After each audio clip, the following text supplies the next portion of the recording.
All right, I hope everyone had an opportunity to grab a snack, a quick bathroom break before we jump in.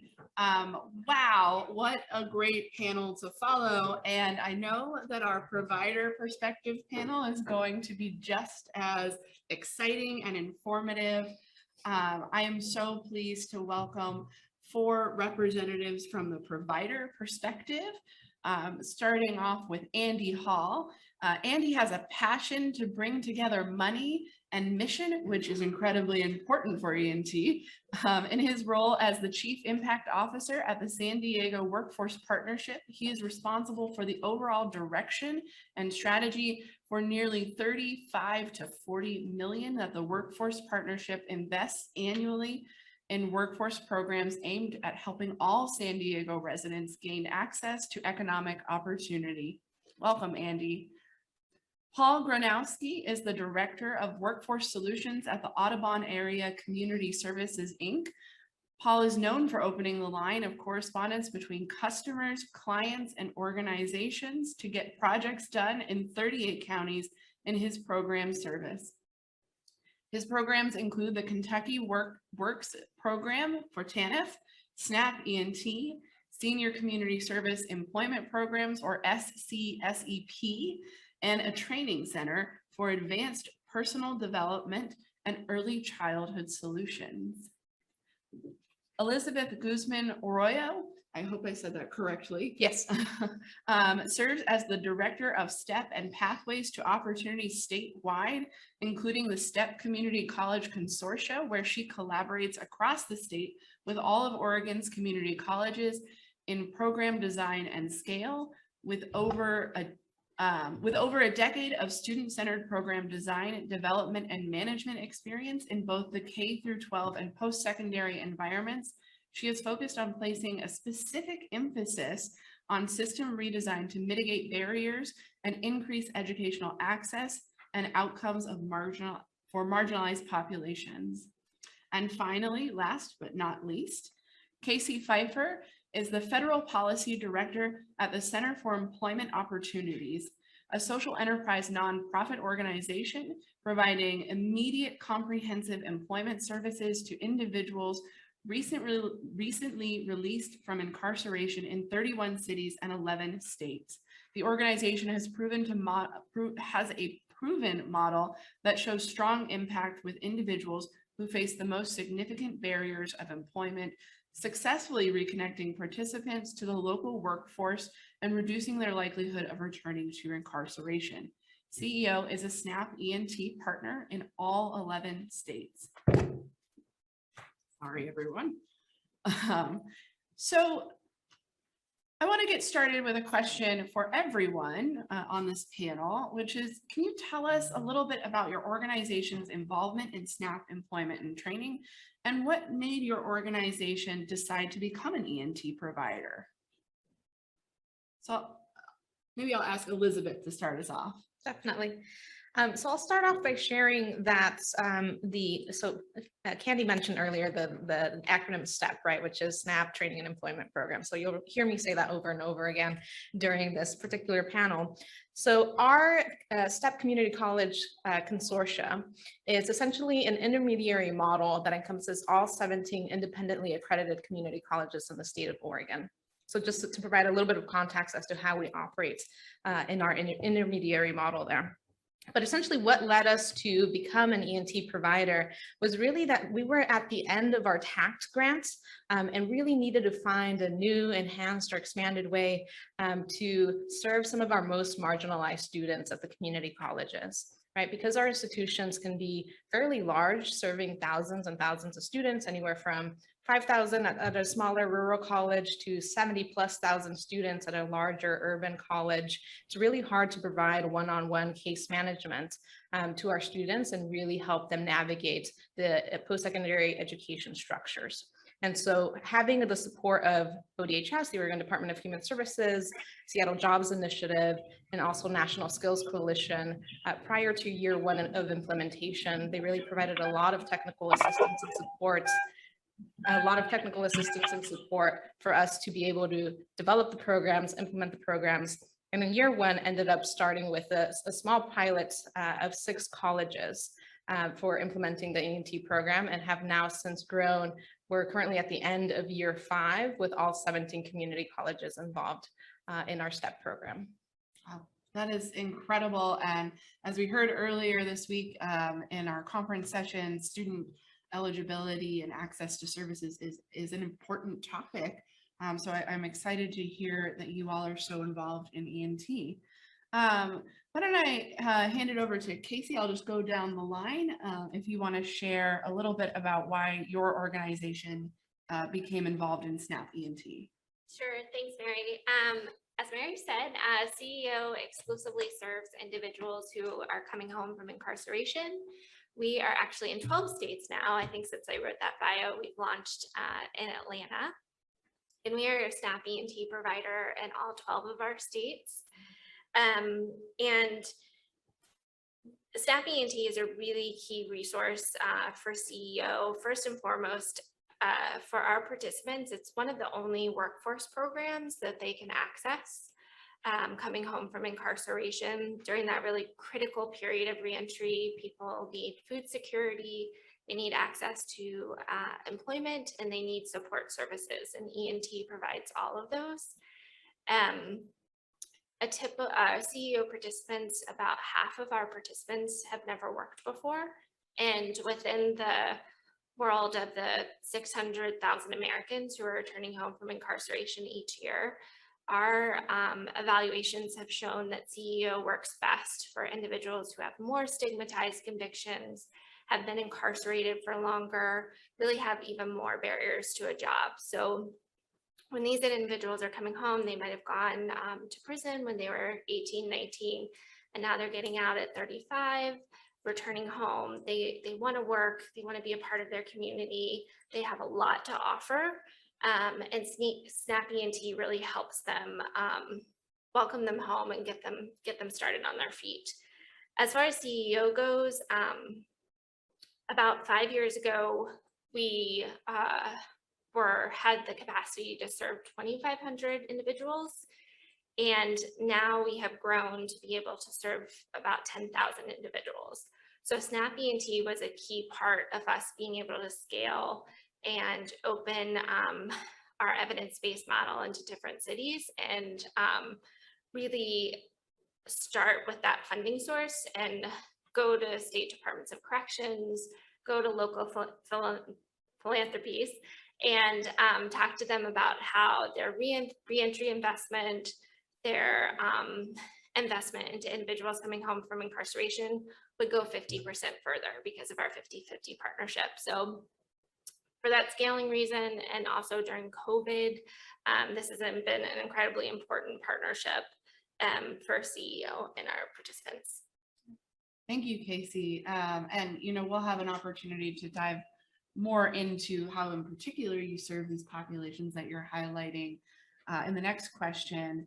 But it's good to hear a little bit more about the reentry population. Paul, do you want to chime in? All right. Paul Gradowski, again, Director for Workforce Solutions at Audubon.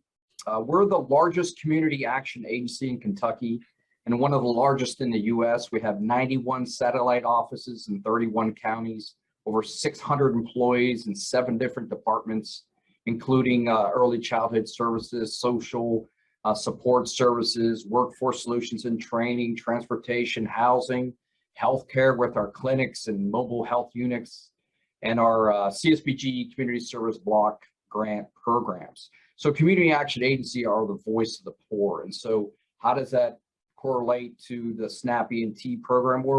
We at Audubon, we successfully established numerous programs and partnerships and provide, that seamless kind of comprehensive integrated services and supports to move individuals and families out of that cycle of poverty and homelessness into a greater self-sufficiency. And so, my department is always looking to expand our services and programs. And, we've been managing the TANF program here in Kentucky since 2007. It's called the Kentucky Works Program. And our agency is uniquely housed in our Department of Community-Based Services buildings.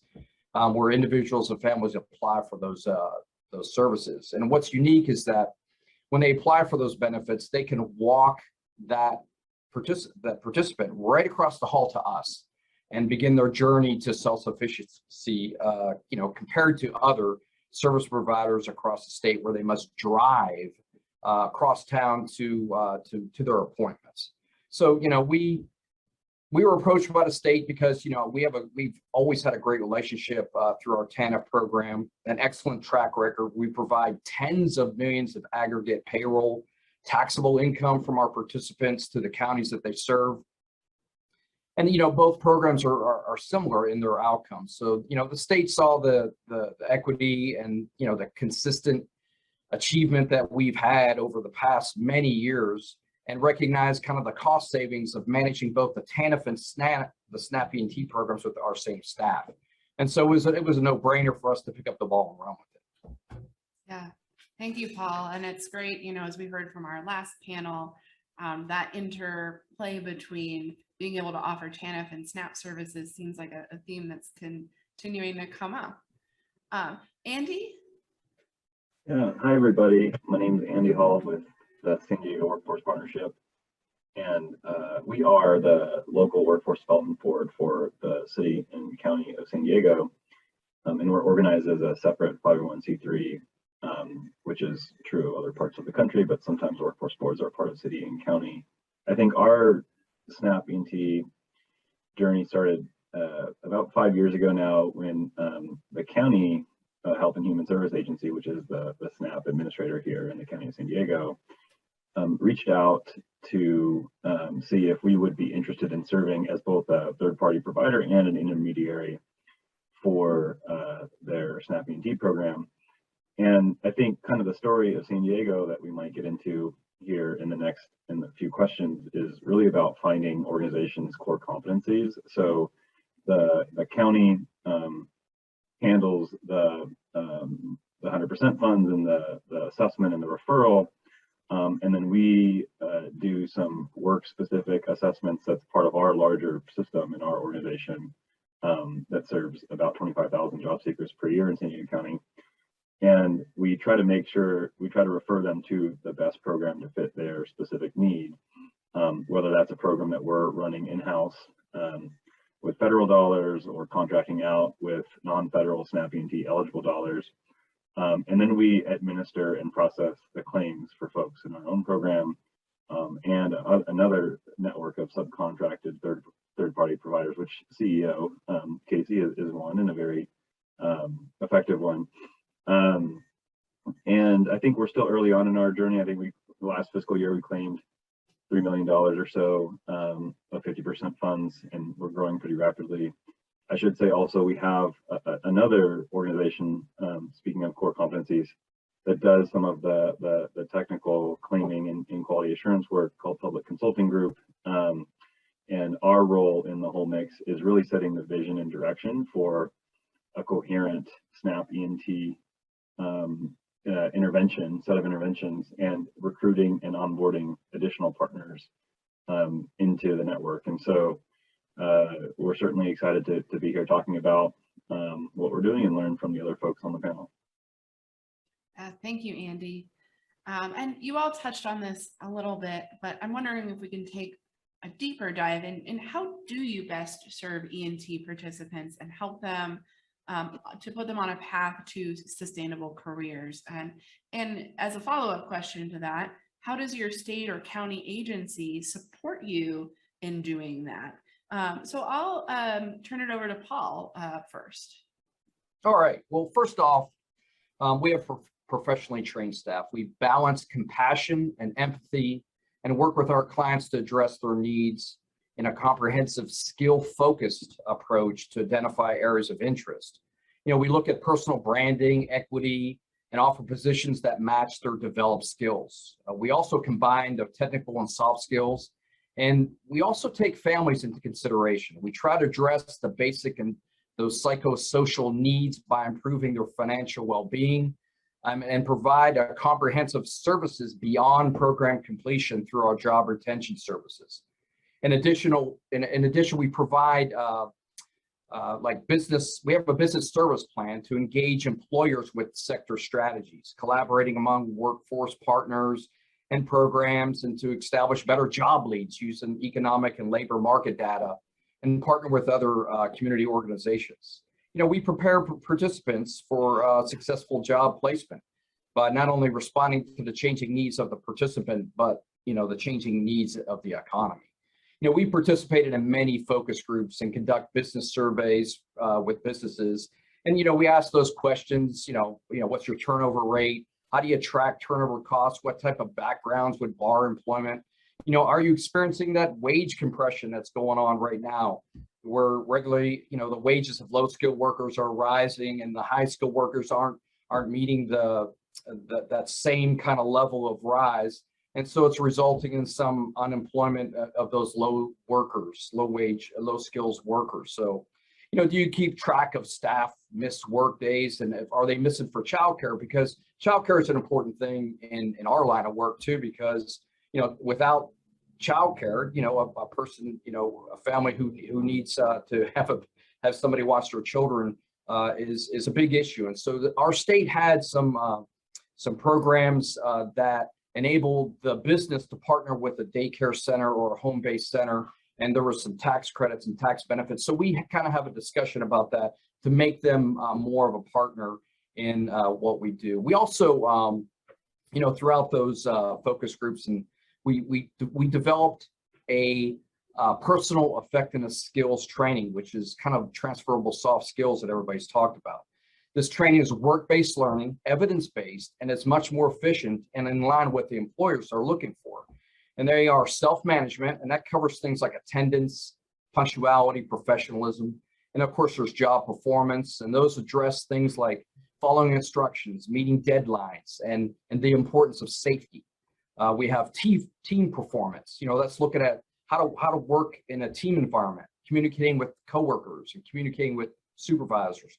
And of course, you know, there's an asset to the organization, being able to adapt and be flexible to changes, be self-motivated, and focus on quality. And again, these are all work-based learning, and that provides them with real life experiences that they can develop their employability with.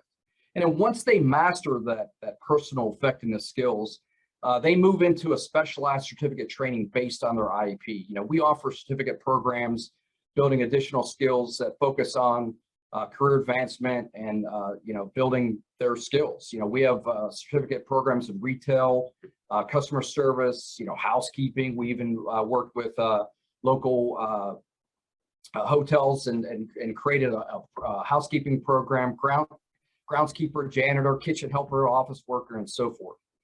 And to answer the second question, you know, our fabulous state SNAP E&T team has always been a supportive of our agency since the beginning.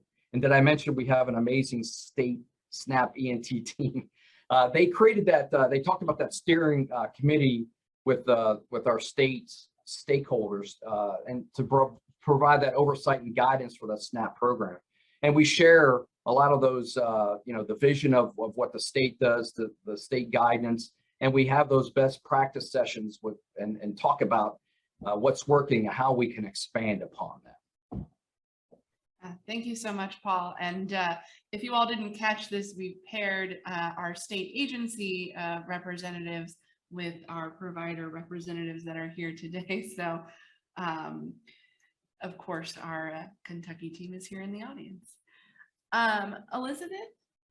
Yeah. So one of the ways that we focus our SNAP E&T programs is really through a career pathways framework, which essentially is offering stackable credentials to our E&T participants. It has multiple entry and exit points, and it could be anywhere between like 2 months to 2 years of program, really depending on where our participants are in their career journey. So it could be a student who's entering to first obtain their GED and then move into a vocational training or career technical education program, or it could be someone who's ready for a 2-year program. And so that paired with what Paul talked earlier about partnerships with employers and workforce development boards is something that we do. And as well as the wraparound holistic support services that are offered through the E&T program. to really provide individualized one-on-one case management for our STEP participants. So Candy really highlighted that earlier around making sure that each service that we're providing to our students is really individualized depending on their specific point in life and their specific family needs, right? We also do a lot of advocacy. Our coaches, our career coaches, do a lot of advocacy with our students. I'll provide a quick quick student story.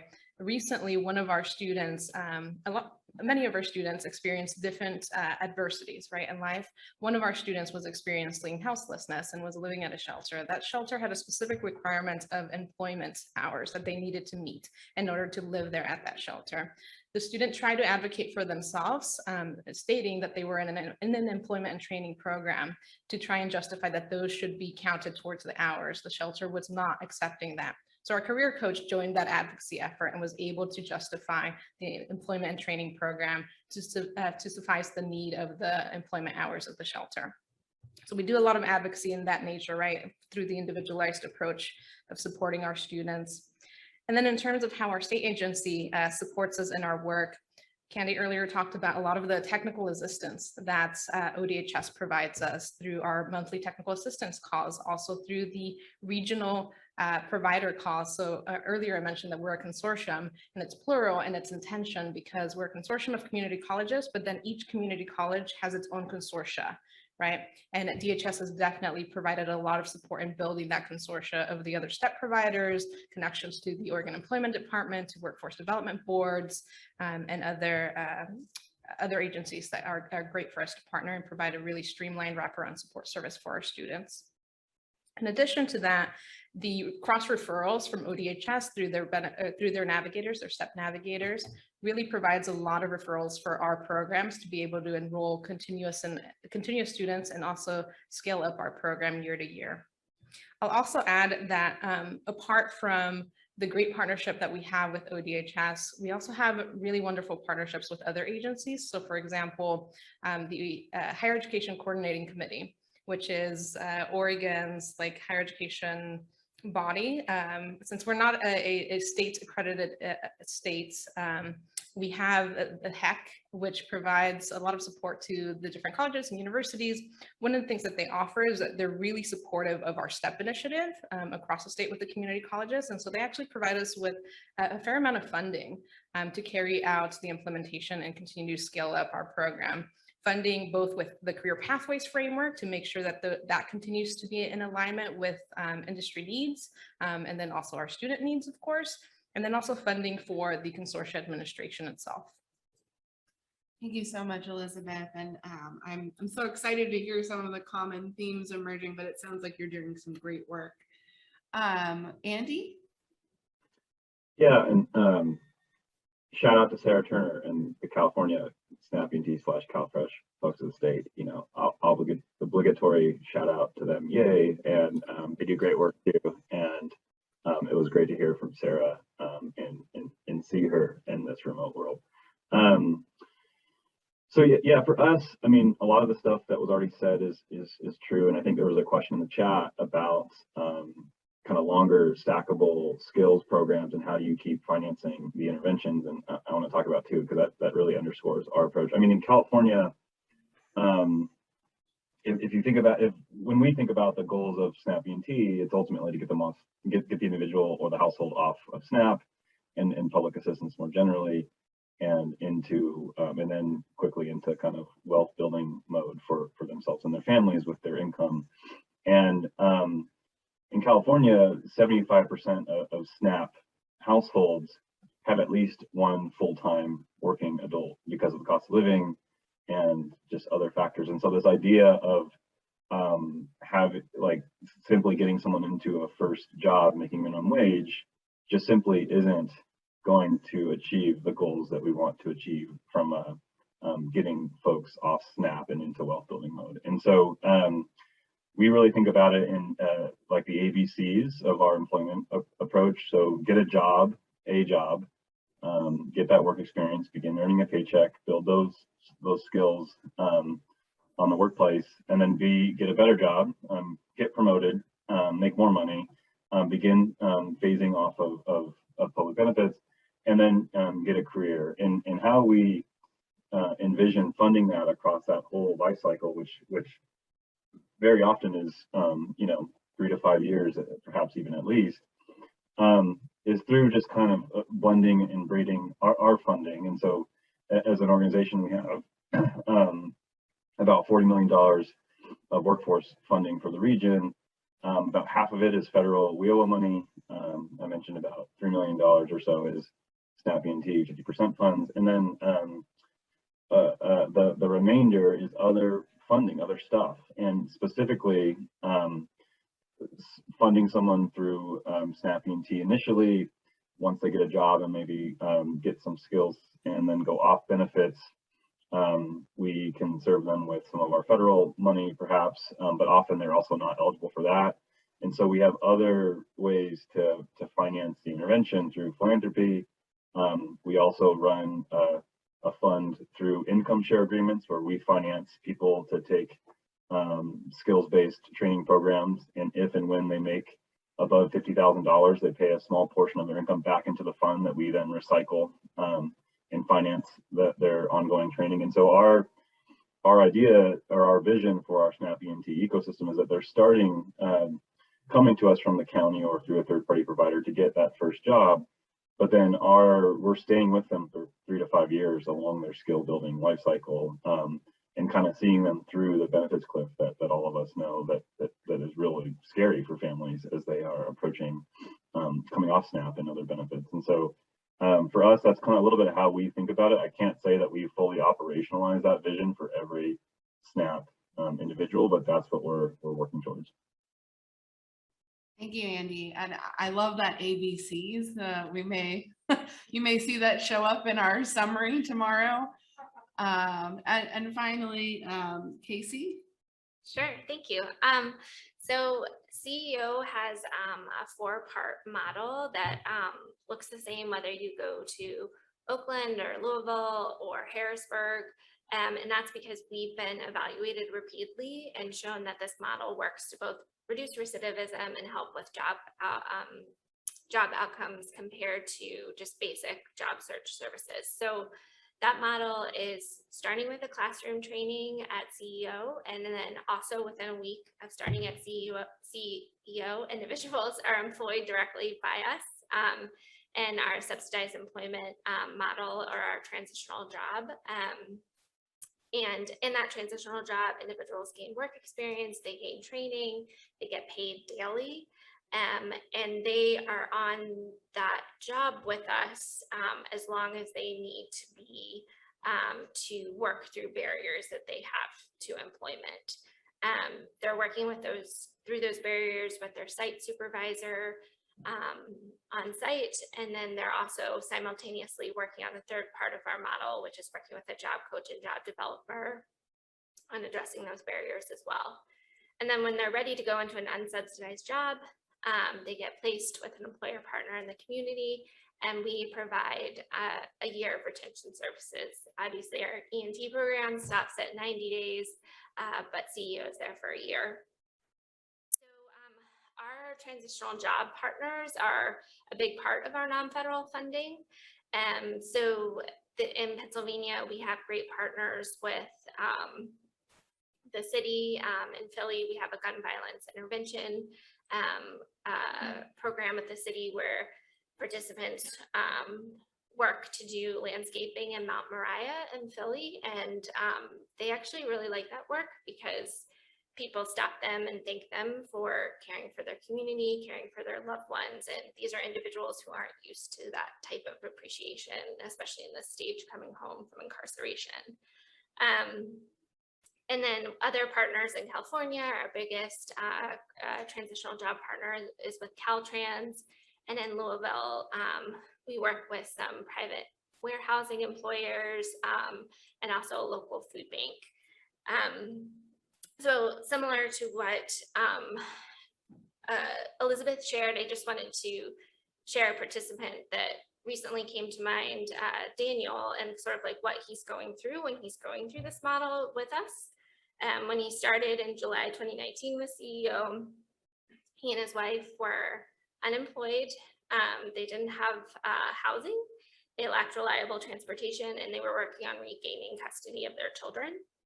And Daniel's first goal was to get custody and show the courts that he had suitable residency to gain custody of his children. So his income with CEO helped with that.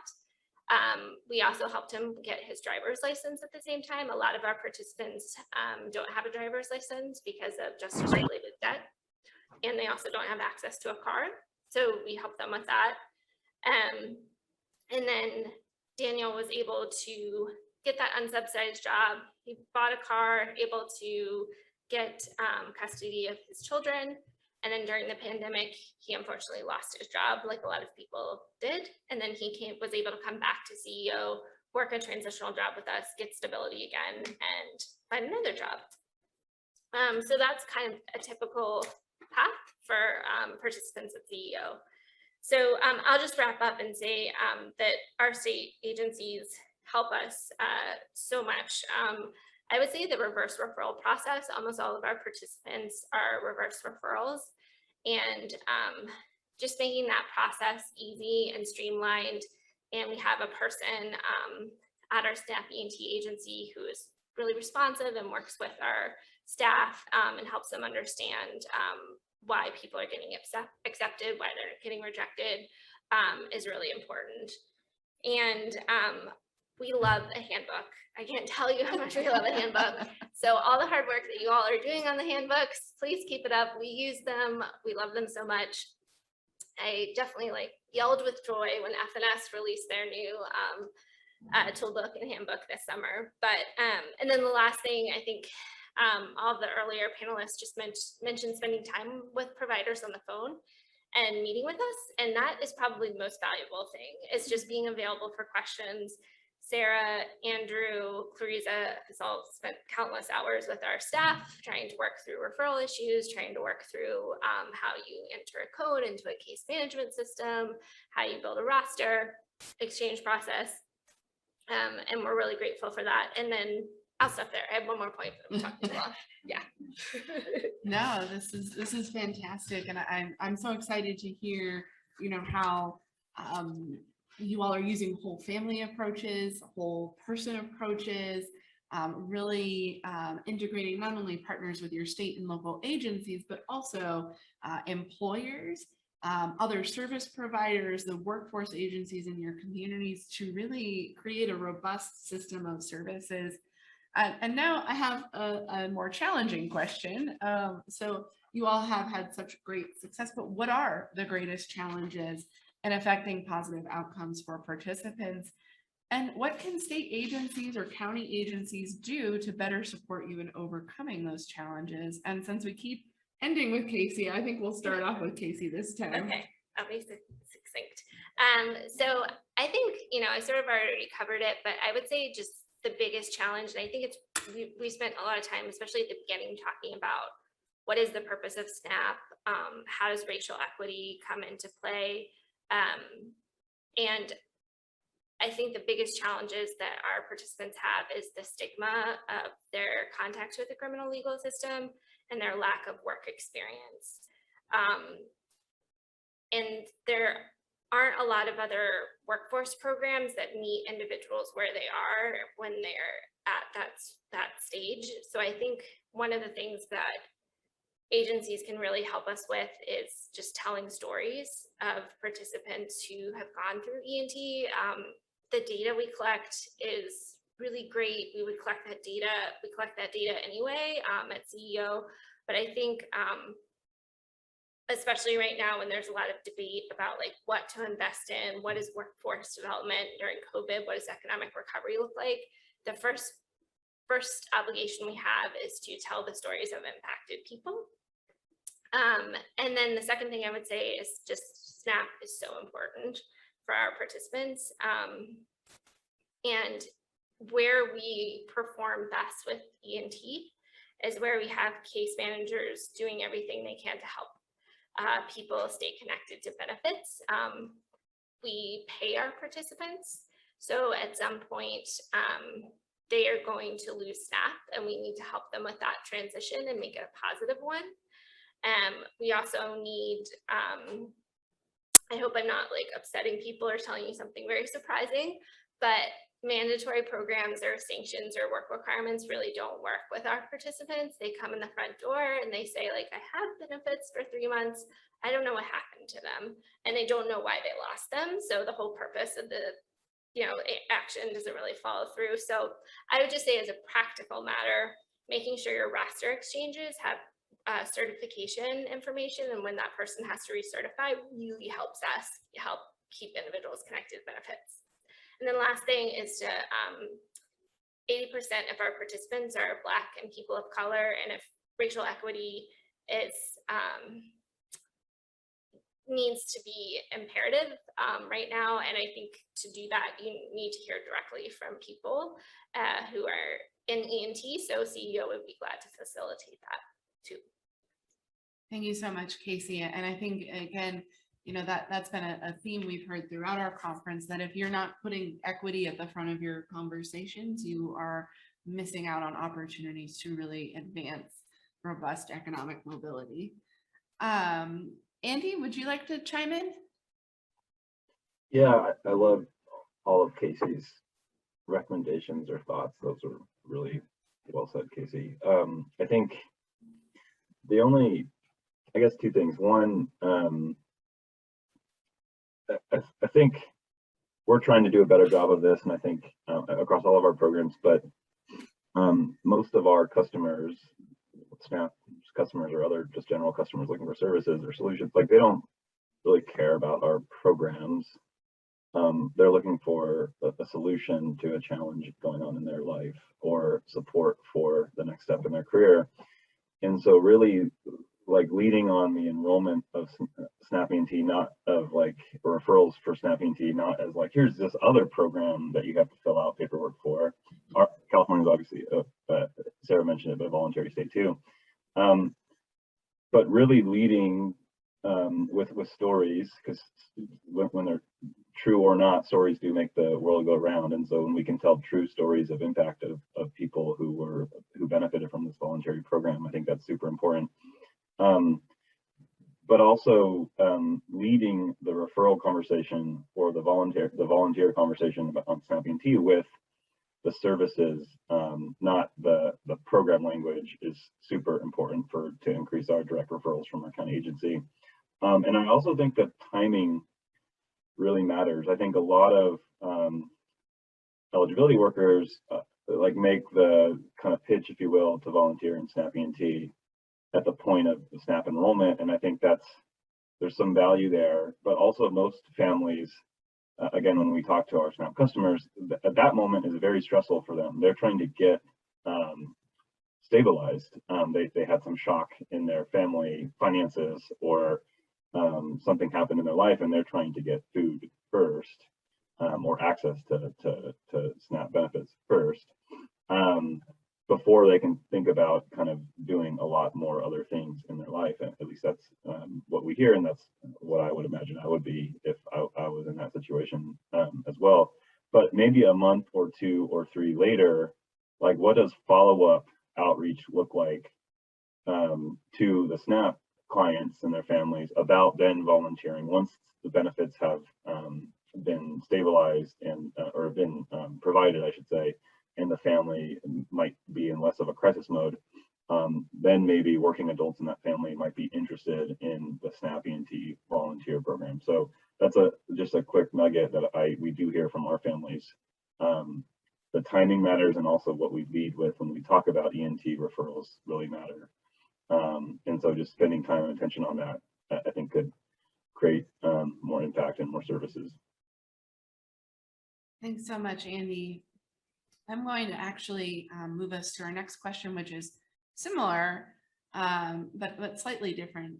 What are some of the innovations that you've seen come out of the pandemic, and how can we capitalize on those innovations and lessons learned to really improve SNAP E&T outcomes for third-party providers and the participants that we're serving?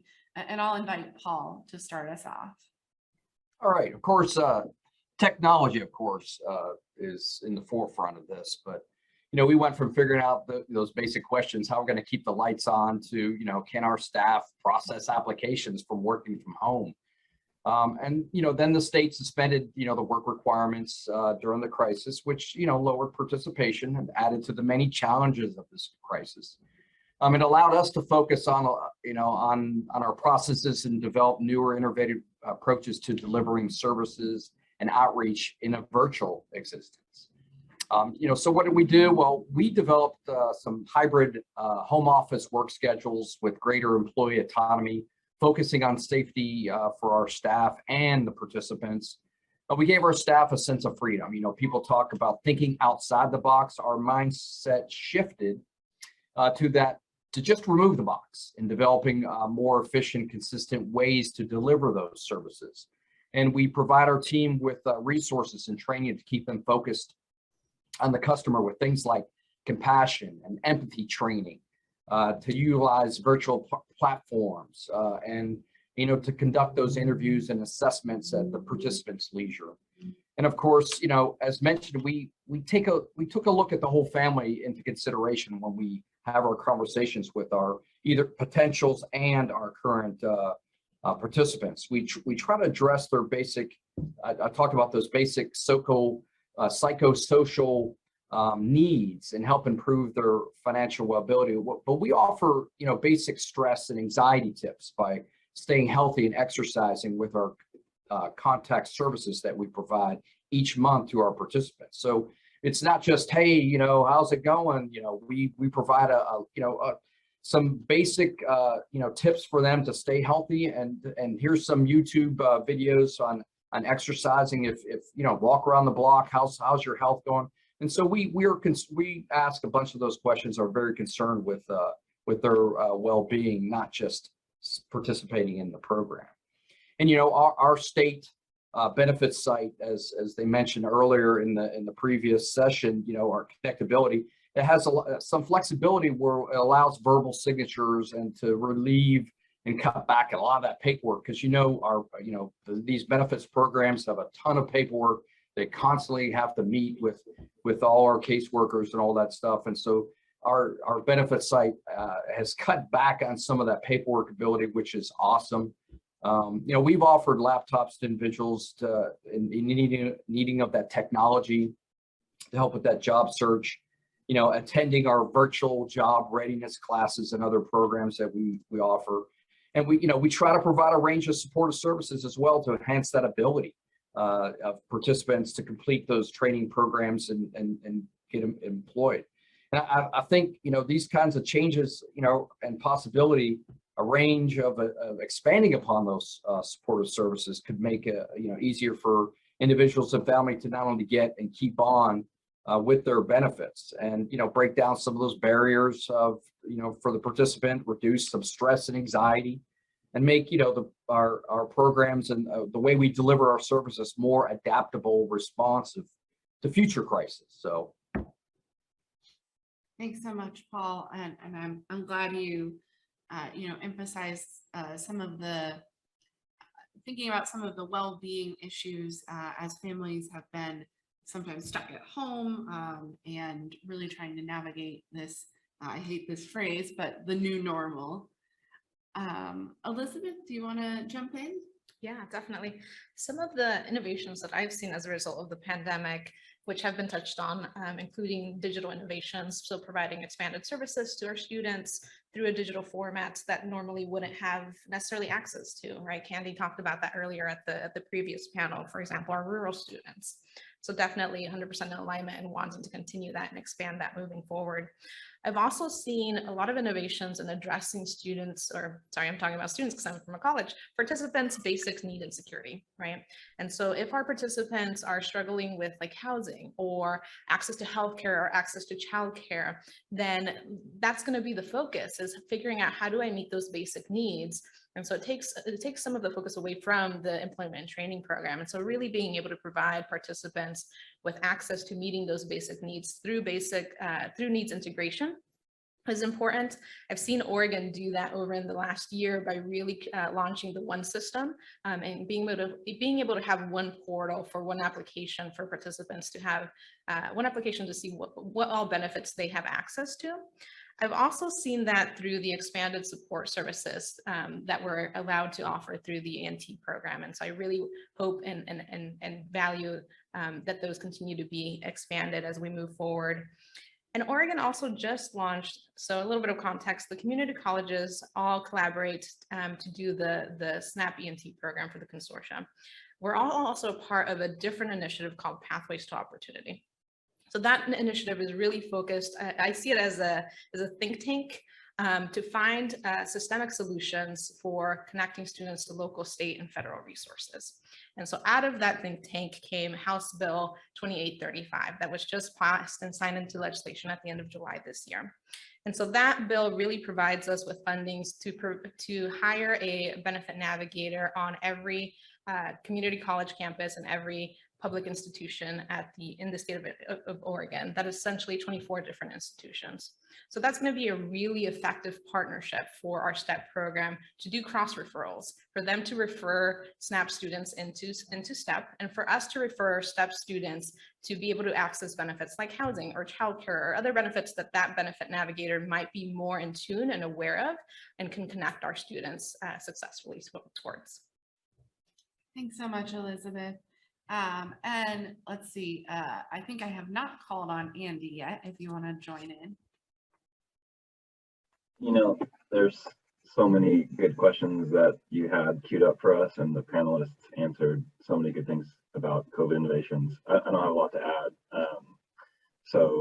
I mean, I think just increased flexibility on how we think about the work. It just kind of shocked us all into this idea of, you know, even from supervised job search, what does that look like over Zoom? What does that look like from a documentation standpoint? And having just those conversations, which, you know, we're all in our heads about it, but it was just kind of forced for us to figure it out with our county or state partners. I just think big picture, that's a good thing for third-party providers to continue to think creatively about how they fit program designs into SNAP E&T plans. Thanks, Andy. I think it's definitely the case that we are hearing a lot of similarities across you all, which I think indicates that oftentimes the challenges and the innovations that we're working towards are sometimes unique, but oftentimes we have more in common than we realize. Casey, would you like to jump in and add anything? I don't think so. I think the only thing that I think we all probably experience together is just the nature of our services changing in like 2 weeks. And there was no guidepost about how to do that. And I think one thing that we saw is just like the roles of our vocational staff and how they shifted. And one thing that, I mean, SNAP E&T, I just can't say enough about how it just kept us afloat during this time. And because we had SNAP E&T, we were able to go to our biggest funder and say, you know, we can't safely operate transitional jobs right now. Will you give us funds to offer people stipends who can't work right now? So we didn't have to ask them for operational support. We didn't have to ask them, you know, how do we keep afloat? We asked them for funds that went directly to people who were hardest hit. So I think, you know, we had that program evaluated. That's definitely one innovation that came out of it for us. And obviously that isn't a part of SNAP E&T, but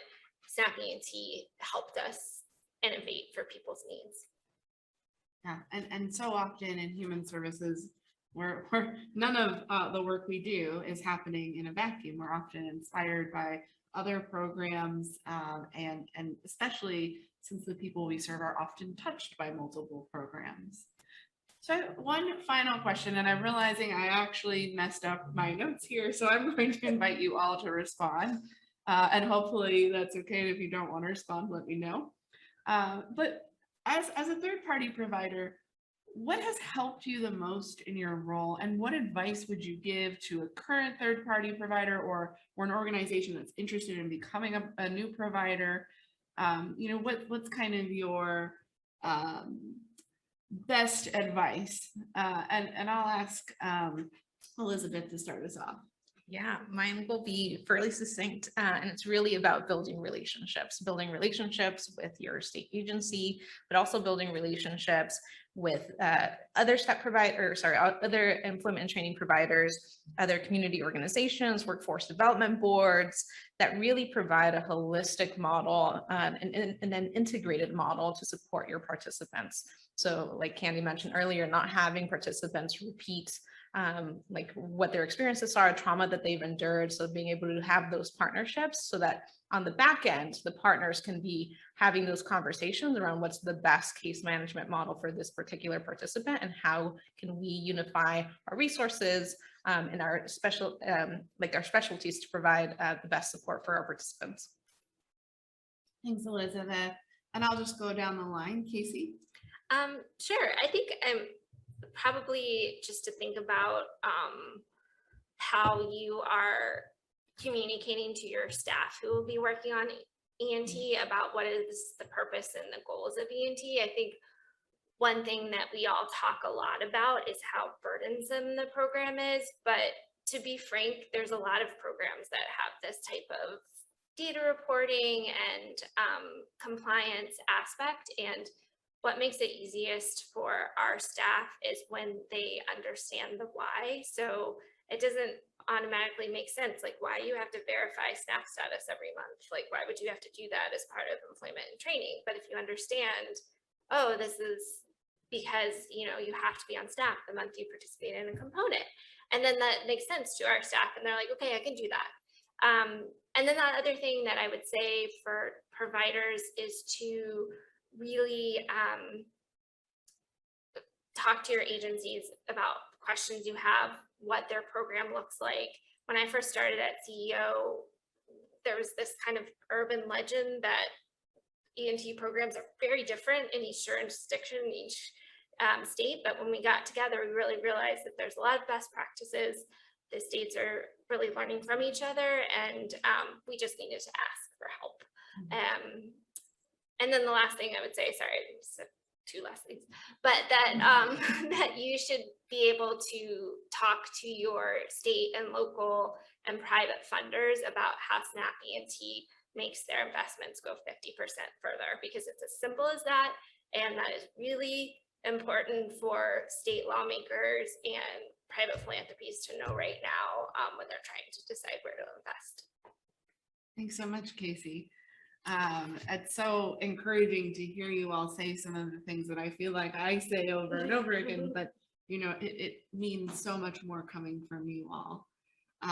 Paul is the next box that I see, so I'm going to turn it over to him. Awesome. We love these boxes to check. My advice for anyone who is looking to become a provider is, first, if your state does not have a SNAP E&T steering committee like we do, or hold monthly meetings or quarterly meetings with the state's stakeholders, you need to start one. These meetings are not meetings to have meetings, and they are there to help and push us in the right direction and give us some really good feedback, which makes our programs more successful. So I highly recommend that. And you need to balance that compassion and empathy. And I mentioned that we went as far as empathy training with our staff. And you need to focus on that radio station, WIIFM. What's in it for me? The participant. Take families into consideration, because it's more than just the person in front of you, and provide that comprehensive services beyond that program completion. That'll help with those, addressing some of those barriers and build those work-related skills. And we talked about, we all talked about providing, that business service strategy to engage those employers and collaborating with those workforce partners and programs. We have over 1,700 established work-based learning sites in our 38 counties, providing a multiple list of skill building for our participants. And that's vital to build those sites, because the skills are needed for, everybody's skills are different, everybody's skill levels are different, and then this allows us to have that multitude of sites to send them to build that work-based learning skills. And lastly, again, partner with like-minded institutions that provide those seamless services, those comprehensive integrated services and supports that'll help those individuals and families get out of poverty and help with that self-sufficiency process. So Thanks, Paul. Andy, last word. Yeah, I have two things to say. One will be maybe happy hour talk perhaps, but because I know it's 4 o'clock out there, but and then the advice to third party. But one of the things that COVID-19 kind of made me really reflect on is like what is the policy objective or the efficacy of specific SNAP E&T components in having states outline which components are eligible or not. I think that really challenges third-party providers to like figure as they're adapting program models to fit into this component and not that component. And so anyway, something for food for thought for administrators and folks thinking about this, like how do you make the box, the set of components that are allowable, and then let third-party providers understand their customers, their program designs to certainly fit into those eligible boxes, but why close some components off and not others, and just add that complexity to the third-party providers' responsibility to navigate. And so kind of point one, and then off soapbox. I think to the third-party providers, everything that was said already really makes sense to me. The only thing I'll add is I don't feel like you have to do it yourself, kind of going back to core competencies. There's a growing ecosystem of really talented and providers out there around doing the technical assistance piece. So for us, we use Public Consulting Group. A few others were mentioned, Seattle Jobs Initiative. There's other really good organizations out there. And if you're a third-party provider who has a lot of non-federal money and serves either SNAP or SNAP eligible families as your general service population, I wouldn't build all of the expertise in-house. I would continue doing what I do in my core competency of serving these customers. And I would just hire one of those groups on a contingency fee to say, hey, of the 50% money that comes back to me, we'll take 40, you guys take 10, and you're responsible for figuring out the financial claiming side of this, and all the other reporting and other requirements related to SNAP E&T. And I think for me, I think there's enough value created by the financial reimbursement process of SNAP E&T that allows third-party providers to participate without having to be experts in it themselves. And so I think that's something that I would have third-party providers consider as well if they're considering joining this, is not creating all the expertise in-house, but hiring out for it.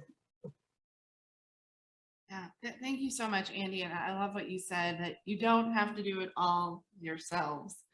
I think that's such a great message. I am realizing that I did something that I often do, and it's so embarrassing. I did not introduce myself. I'm Mary Nelson. I am a policy associate at the American Public Human Services Association, and I cover our employment and economic well-being portfolio, including SNAP employment and training.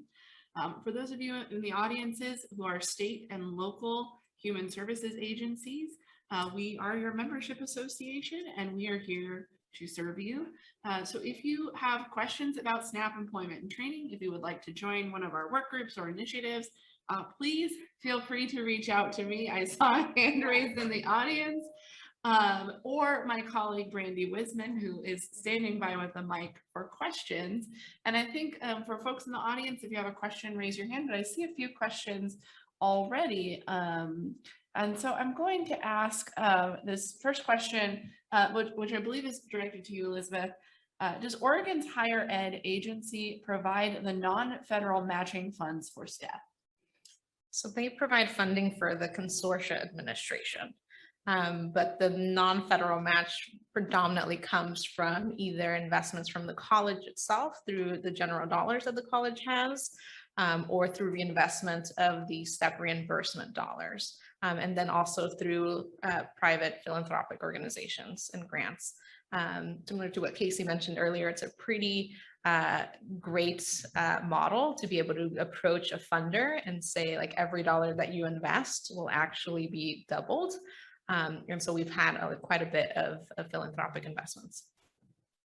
Thanks, Elizabeth. And do we have, it looks like we have an audience question. And I have two questions, but I won't be greedy, so I'll start with one. Just curious, what strategies are you guys using to recruit employer partners? One of the things that we have been working on, or at least in our E&T world and thinking about, is serving participants, but also making sure that we have connections with the employers as well, so that way we can kind of pair them up. So I was just curious what strategies you use to kind of build those partnerships. Anyone want to jump in? I know you, go ahead, Andy. Yeah, I think for us, we do have a, we've had a business services team for quite a while, and that's centralized across all of our programs. And I think we have about 15 FTEs that are out working with business customers, understanding their hiring needs, and then working to match them to their needs that they have. And so we're kind of program agnostic on the business services side. We look at business service. This might be different for others, third-party providers who have a kind of more focused scope. But for us, we really just try to understand the business's hiring needs, and then go back into all of our programs and our 10,000 or so customers and meet that business customer's needs. And they may or may, that person is may or may not be in SNAP. And then each of our contractors also have goals and program requirements to do job placement, which inherently requires some level of business service, kind of tactical outreach, phone call by phone call, email to email. And then just last thing, just on the technology side, we have a kind of a system-wide CRM or customer relationship management platform on the Salesforce platform that we use across our network for all of our programs to understand who is reaching out to which business and where they are in that kind of talent acquisition pipeline.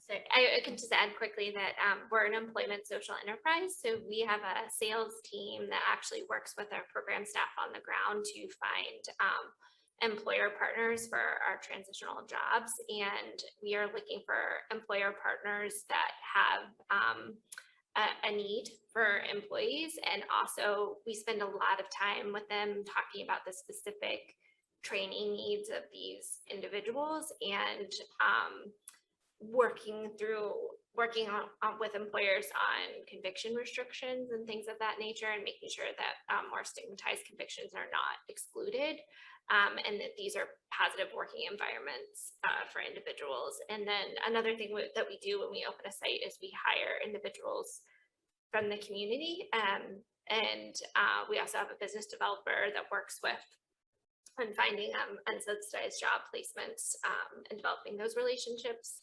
And often especially with our private DJ employers, we might have direct pipelines. So some of our construction TJ partners have higher wages and higher paying jobs that individuals can go directly into from us. That's great. Elizabeth or Paul, anything to add? Yeah, Well- I'll add. Go ahead. Go ahead. I'll add that, so a part of the career pathways framework that I talked about earlier, and developing those programs specifically, our academic areas partner with employers to build those programs to make sure that they're in alignment with what employers need, but also to provide some advocacy around what living wages look like, so that when we're designing those programs, we're ensuring that our students are going into living wage careers. And so that's an integral part of the career pathways framework. Thanks, Elizabeth. Paul, did you want to jump in?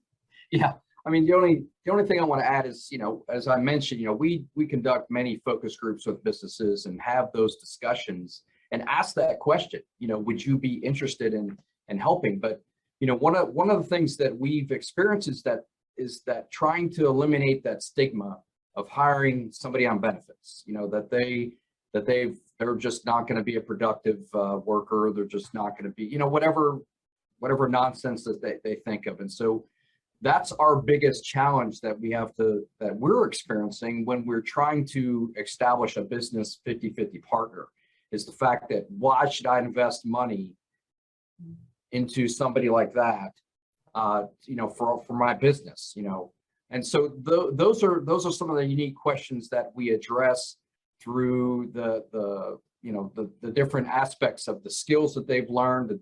You can't define somebody by their benefits or who they are and all that fun stuff. And we've gotten closer to almost the signing agreements, but with the economy and the way things are now, employers are hurting just as bad as everywhere else.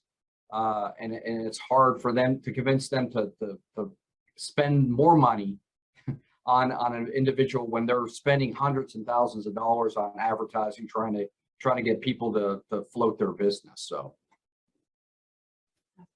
Thanks, Paul. And thank you everyone for answering. We have a question from online, which I think is a pretty good question. Can you speak to what you would advise states, and I would extend this to perhaps what you might advise third-party partner, potential partners as well, not to do when they're thinking about recruiting and developing partnerships?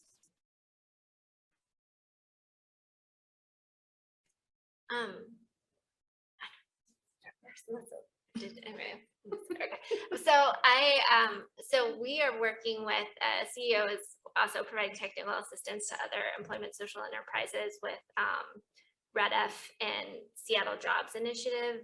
Right now we have, it's interesting to share best practices. And I think one thing that we're trying to emphasize with third-party partners who are interested in coming online is they should tamp down the impulse to add new things to their program to get started, or to hire a whole new FTE to manage SNAP E&T, that they should really think about their capacity. And I think this was said earlier in the first panel by Candy, that you should start really small and grow from there. So yeah, I would not try to, if you've never provided childcare stipends before, maybe get comfortable with E&T first in the framework, and then talk to your agency about how to offer that support service and build that into your framework. So yeah, just master the simple stuff first and grow from there.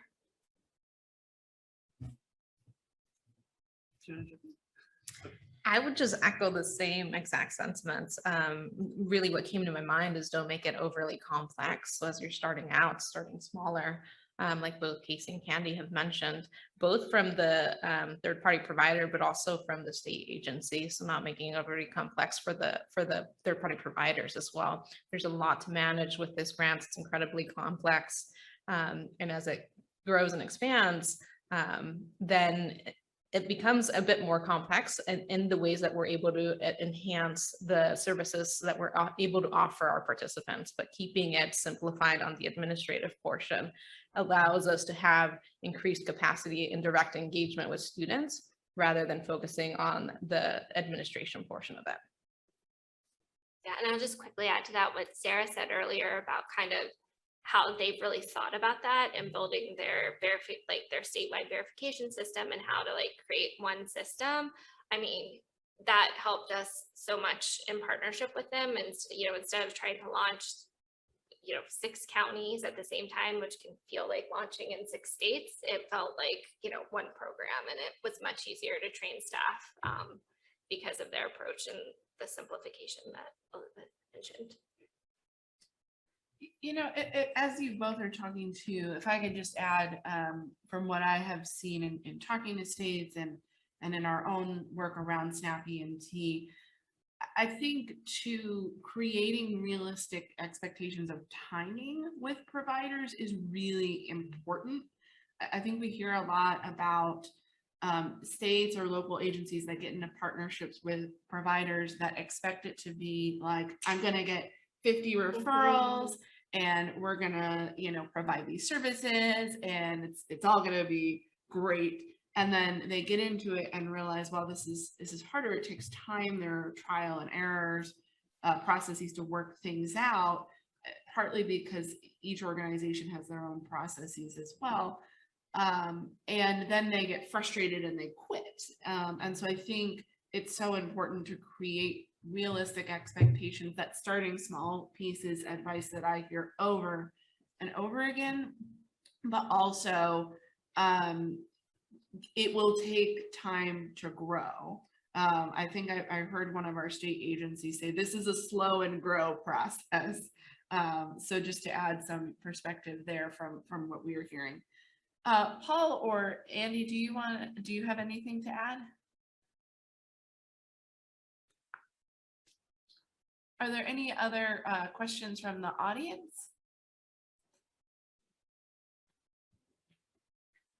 Okay, now that I gave others opportunity, question number 2. So this is kind of for Casey, but really for everyone. You mentioned how your program really fits well with people who have been incarcerated for a long period of time. But one of the things that came up in a different panel I was in earlier in the conference was recognizing that for individuals who are incarcerated for shorter periods of times, there are less supports than those who are there for 5-10 years. So even thinking of myself, if I didn't have supports on the outside and I'm incarcerated for 9 months, who pays my mortgage, who pays my car payment, you know, you come out and you've kind of lost everything.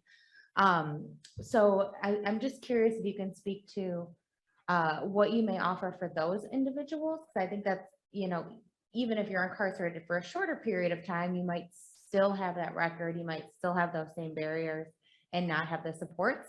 So I'm curious what your program offers specifically for those who have longer term incarcerations and what you do for those who have been incarcerated for shorter periods of time. Yeah, that is such a good question. So at CEO, we want individuals who have contact with the criminal legal system, who have high barriers to employment, and they want to work. That's all they need to bring to CEO, and we will work with them. Many of y'all might know that technical violations of supervision are a huge driver of admissions to prison, which basically means that you are admitted to prison and revoked to prison for violating a probation or parole term that has nothing to do with a new crime, like missing appointments or having a bad drug test. So that happens to participants when they're working with us. You know, once you're in the criminal legal system, it is very difficult to extract yourself. Probation and parole is very difficult. So what we try to do is just stay in touch with that participant, be ready for them to hopefully come back home and immediately provide that daily pay and provide that stabilization. You know, I think community supervision is an incredible barrier to employment, and most people don't know that, you know, in some states you have 1 in 31 individuals on parole or probation, and I think I have it written down here, 1 in 81 white individuals are on probation and parole, while 1 in 23 Black individuals are on supervision.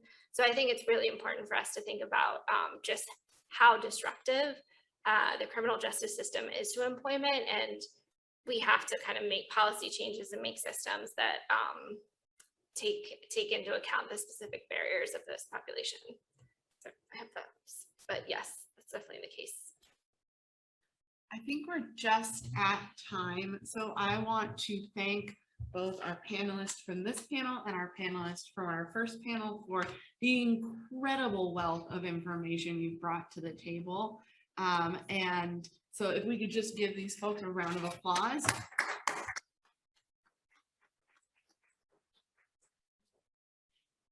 I am going to hand it over in a moment to one of our colleagues from FNS for some closing remarks. But before I do that, I just want to give a little bit of context and information as to where we're going with what we heard today into tomorrow's session. So Brandy and I will be working. We have been vigorously taking notes on everything you all have said today and many of the questions that have been asked in the comments in the chat. And we will be trying to work hard tonight to synthesize it all into a summary for when we get started early tomorrow morning.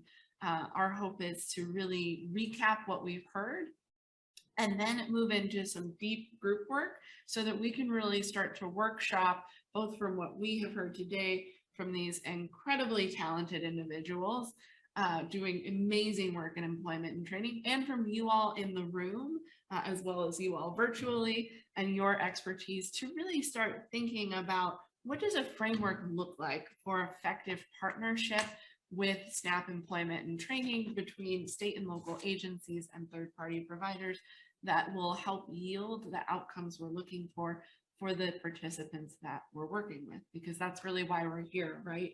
To help the individuals in the communities that we're serving.